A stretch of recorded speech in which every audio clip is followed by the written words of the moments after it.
Ignition sequence starts.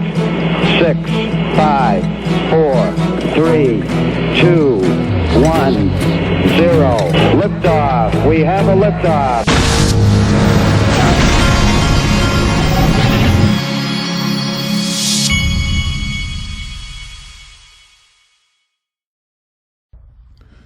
Hey everybody, this is the Digital Asset Investor, and we are looking at the numbers on CoinPaprika. It looks like things are starting to normalize a bit. And I don't know if you've noticed, but things have kind of, the crypto market, even in this whole pullback, has kind of kept right above $1 trillion, almost like it's being managed to get ready for some kind of run. And then eGreg Crypto was thanking Digital Perspectives earlier, and he goes, find below XRP simulation where 1st of July is the moon date. So his charts, he's looking out way out to the 1st of July. And maybe that's what the charts do say. What I say, what I'm more looking at is, I'm looking at this Ripple lawsuit. But he says, Ripple summary judgment motions filed under seal. I don't know if he means $12 if Ripple wins. I don't know what he's getting at there, but it looks like he's looking out towards July, and I would assume that means if nothing happens with the case, but who knows? Not my charts, his. Now, this is a thought that I was talking to somebody about this on the phone. Actually, it was my father, the official father of the Digital Asset Investor channel, and I was saying, now just imagine with all these, I mean, it's not a question. I mean, there's been criminal conflicts that have been proven, the whole Ethereum free pass thing. If you're Ripple's attorneys and you're on the phone with the SEC talking about a settlement, I mean, you've got them dead to rights now. And so if and this is just me talking, I'm no attorney, but if I'm the attorney, I'm saying, now listen, folks, you know we've got the video, you know we've got the timeline, all this stuff that's been put out on social media, you know that where this trail leads. So we either resolve this thing in some kind of reasonable way. You shouldn't have sued us in the first place. You don't settle this thing and resolve it in some kind of reasonable way. We're going to sue the SEC. We're going to sue, and I won't name names, but we're going to start throwing law. That's the way the world really works. That's what, if I'm a Ripple attorney, that's what I'm saying. And you're not talking about some small amount of money, folks. When an organization like that's involved in potential criminal conflicts, you're talking about a freaking can of worms they don't want any part of. Because if that lawsuit ever flew, then they can make them give stuff, is the way I understand it now. So to me, the more I think about this, how does the SEC not settle? That's where I'm at on this. How do they not? Because even if, I mean, of course, Ripple, they may not be talking about this stuff publicly, about all this stuff that's been found, but I'll bet you dimes to donuts, to quote Mike Novogratz, that their attorneys are back there salivating at what they've seen. Because make no mistake, this is not good. And I assure you, there's a lot of those guys at the SEC that are like, this has got to go away. Assure you that. Now, I saw an email go out from Link2 this morning, and I can't really talk about it loud because it's PolySign, and PolySign is the most secretive crypto project, the most secretive custody project in all of crypto. And so when we talk about it, we have to whisper. But PolySign is going to be listed on the Link2 platform very soon, according to the email that came out this morning. When it does come out, the Digital Asset Investor will be buying some. But I think they're going to run out fast. I don't know. We shall see. All right, moving along. Forgot to tell you, by the way, there will be a link to at the top of the description of this video. And if you click on that link, it's the Link2 link, and tell them DA I sent you. And that if you're an accredited investor, you can open an account, and then maybe you'll have a shot at the PolySign issue. Okay, moving along. Now there's all kinds of stuff we got to get to. First, this is something that Rob Cunningham put out this morning. I think his website is robcunningham.substack.com. What if suddenly Saudi Arabia announces thanks For Memories USA, petrodollar's synthetic global demand ends abruptly. Sellers of the U.S. dollar explode the world over. U.S. dollars come flooding back into America. Flood of new dollars drives hyperinflation in the U.S. Federal Reserve unable to raise interest rates enough. U.S. financial markets and economic activity crashes into the void. What is distributed ledger? And then he goes into it. When the Federal Reserve fails, suddenly it will be replaced. The king dollar became the world reserve currency in 1974 when Henry Kissinger guaranteed Saudi Arabia full U.S. military protection in exchange for all oil transactions occurring in U.S. dollars, hence the name petrodollar. This agreement is dead. The petrodollar is dead, folks. The owners of the private, foreign-owned, centralized, corrupt debt enslaving fiat currency central banking system will not control the new era DLT monetary platform reset wealth. And then down here he says America is insolvent. U.S. abandoned Afghanistan. Petrodollar trust terms died. Saudi realigned with Russia. U.S. world reserve status dying. 90% of the world is de-dollarizing. New non-bank wealth systems await. Nothing can stop what's coming. Are you informed and ready? The digital asset investor is as informed as ready as he can be. And so is the official cool guy because he knows. Can you believe people said Luna was a buy? Listen, the SEC may be suing Ripple, but just remember, zero fraud allegations. That's right. Zero fraud allegations. Now, Charles Gasparino was talking about the Gary Gensler hearing set for tomorrow. The other person that's going to... This is their volume, not mine, by the way. I guess it's fair to say, be in the crosshairs if the Republicans get Congress, particularly if they get the Senate too, is Gary Gensler, the SEC chief. Tomorrow is going to be a hearing before the Senate Finance, Senate Banking Committee. As you know, the Democrats control the committee right now. Republicans on the committee are telling us, and particularly Ellie Terrett, my producer, that this is a dry run if they get a majority and they control that committee. Gary Gensler is going to be public enemy number one for them. Why is that? They just despise his agenda at the SEC. They believe he's overregulated. Public enemy number one. If that's not a thumbnail, I don't know what is. Because we are dedicating most of this video to public enemy number one, Gary Gensler, because he's not doing anything good for the crypto industry or innovation in America, as far as I can tell. Crypto is a huge following in sort of conservative libertarian sort of. But has he actually done that yet? Oh yeah, he's basically using, as they would say, regulation by enforcement, going after crypto companies, going after certain securities like XRP, and essentially taking what used to be the province and the regulatory sort of agenda of the CFTC, providing a more heavy hand to crypto, which they think is stifling growth. The other thing of stifling innovation of the whole business. The other thing. All right, that's enough of that. Now check this out. This is a little piece of information you probably never have heard from Stefan Huber. I wanted to show you this. Did you know that Bernie Madoff, he also told them that Madoff himself was on the short list to be the next chairman of the SEC. All right, and that brings us to this. I sent Congress a little reminder. You have the opportunity tomorrow to show the world that corruption in the United States is over. The world's watching. This is not about crypto regulation. That's a cop-out. This is about what kind of country we're going to have. Watch the beginning of this video. And honored by colleagues as the man who went to the Securities and Exchange Commission and blew the whistle on Bernie Madoff and his $50 billion fraud. How many times did you send material to the SEC?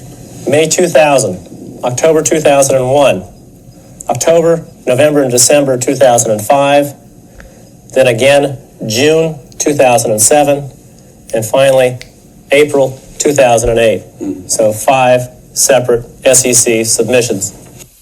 But something did happen. Corruption. They were meeting, remember this, they were meeting with their previous clients while at the SEC.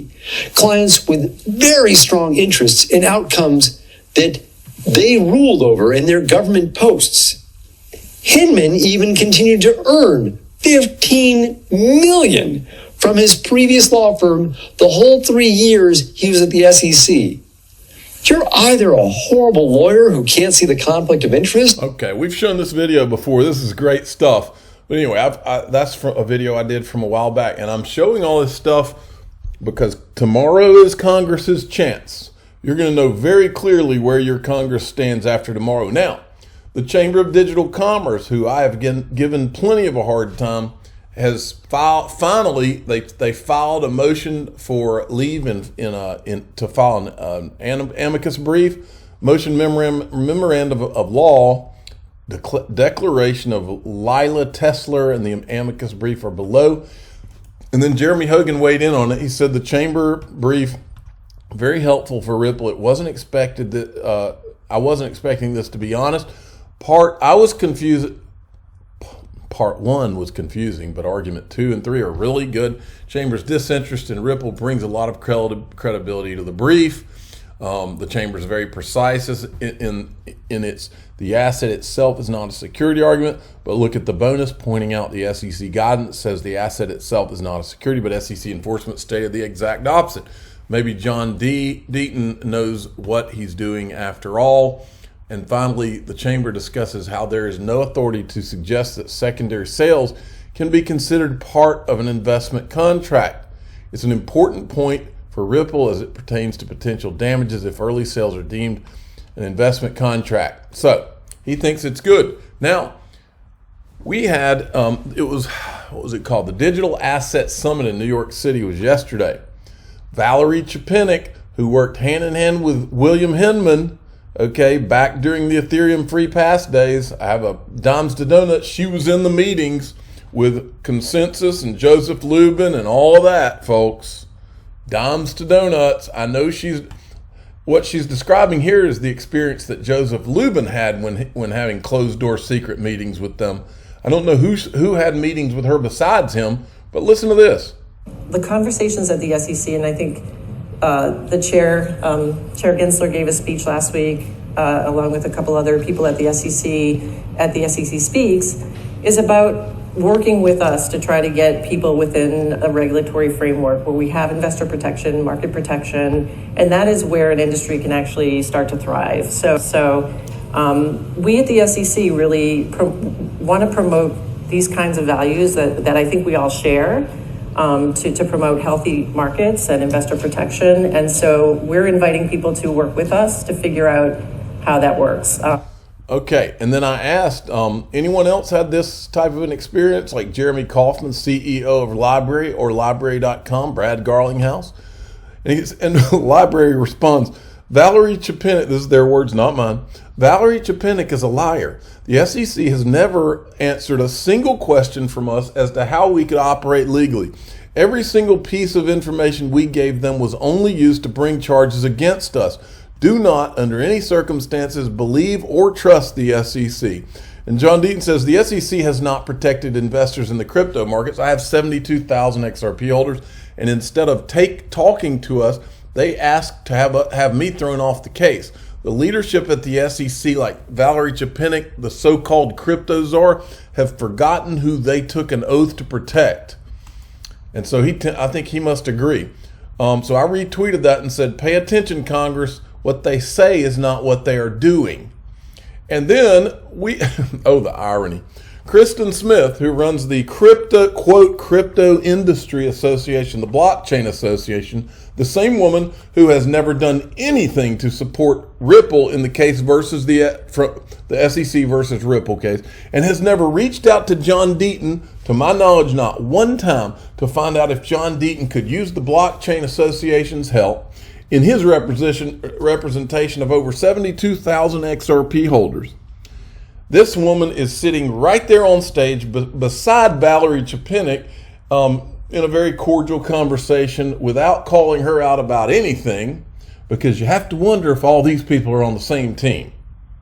And I said, I wonder if they had tea afterwards. And then the same woman who has never done anything to help Ripple says in this clip that the most interesting thing to her in blockchain right now is the Ripple case. But she hadn't lifted a finger to help Ripple Or John Deaton, same woman, Kristen Smith Blockchain Association. What's your top concern, your top priority? What are you watching the most in the next 6 months to a year? Kristen, did you want to start?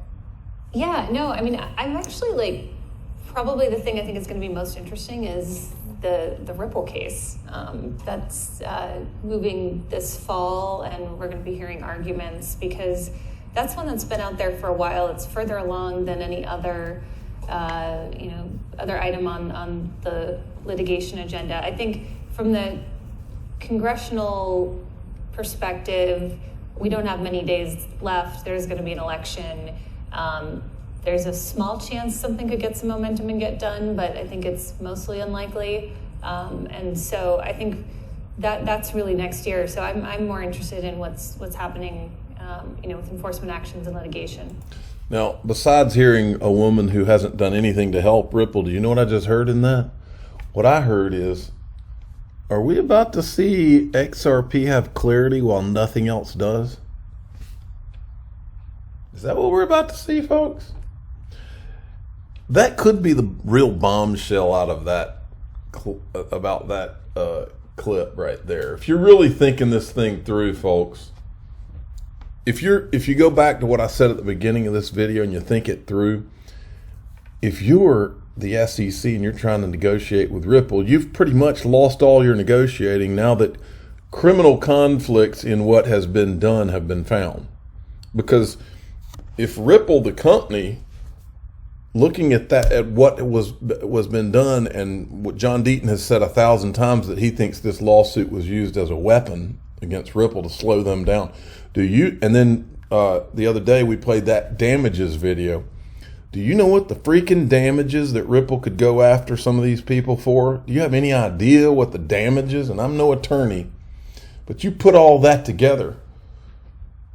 Is it not very possible that XRP is about to be unleashed? Is that the bombshell out of this? That's what I'm feeling. I'm getting a unleash the Phoenix. There's a thumbnail. Unleash the Phoenix vibe here, folks. Now, then John Deaton, I tweeted this because look, I'm making sure that Gary Gensler gets all that he deserves that's coming to him in this hearing. I'm doing my part. I've been doing it all week. And so I wanted to remind Congress, I copied this to all of Congress that's going to be at their meeting, and I said if I was in Congress and I was going to have Gary Gensler in front of me tomorrow, I'd print out this John Deaton thread where the facts are not in dispute thread, pour myself a glass of wine tonight, and take a yellow highlighter to it as preparation for tomorrow's hearing. That's what I would be hitting, because these facts are not in dispute, and Gary Gensler cannot dispute any of it. All he can do is avoid the question. Now, let's finish here because John Deaton put out a good thread here that I think is important. At the Economic Club of New York on November 19th, 2020, 1 month before Ripple was sued, Jay Clayton and Gary Gensler were together. Clayton said, and the area that is of particular interest to me and many of those regulators that Gary mentioned is the payment system. We all recognize our payment system is inefficient domestically, it's inefficient internationally, it's extremely inefficient. So if we don't work and use technology to address those inefficiencies, the market is going to do it for us. No doubt, Gensler and Clayton were focused on payments and the technology that threatened incumbents' monopolies. 1 month after Clayton and Gensler were at the Economic Club, the SEC and Ripple on Clayton's last full day, Clayton met with Gensler the night before. Folks, again, are we about to see XRP get clarity when nothing else really has it? Because these guys, there's no way out. No way. I don't see it. Because if I'm, and again, I'm not an attorney. If I'm Ripple's attorneys, though, and I'm talking to SEC people about a potential settlement, you know what I'm saying to them? I'm saying, you know what? If we come out of this thing and we don't have clarity for XRP the way you guys engineered it for Ethereum, if we don't get clarity out of this thing, It's lawsuit city, buddies. It's coming because we're going to come with everything we've got, and all of you are going to be in trouble. That's what I'd be saying if it was me. If I was the attorney, in fact, I would, if I was Ripple's attorneys after everything they've been through, I would probably be sitting there going, oh, I hope that you try to screw us over on this thing with giving XRP clarity, because we're coming. That's the way I would be looking at it. But I'm not an attorney, folks. So, I'm just a YouTuber. I'm the digital asset investor. I'm not an investment advisor. This is for entertainment purposes only. Please subscribe, hit the like button, and tell your friends and family that I'm not an attorney. But if I was, it wouldn't just be, and if I was Ripple's attorney, it wouldn't just be the SEC I'd be coming for. It'd be everybody involved, all the companies, all the individuals. And remember, we're not just making stuff up. We're talking about video, their own words, their own timeline. And if Ripple did do that, I'd be more than happy to help go through the timeline. I've never spoken to any of their attorneys, but if anybody needed any help, I can help point directions where to go if you want to get some names and company names out of this thing, because this thing is a monster. Thanks for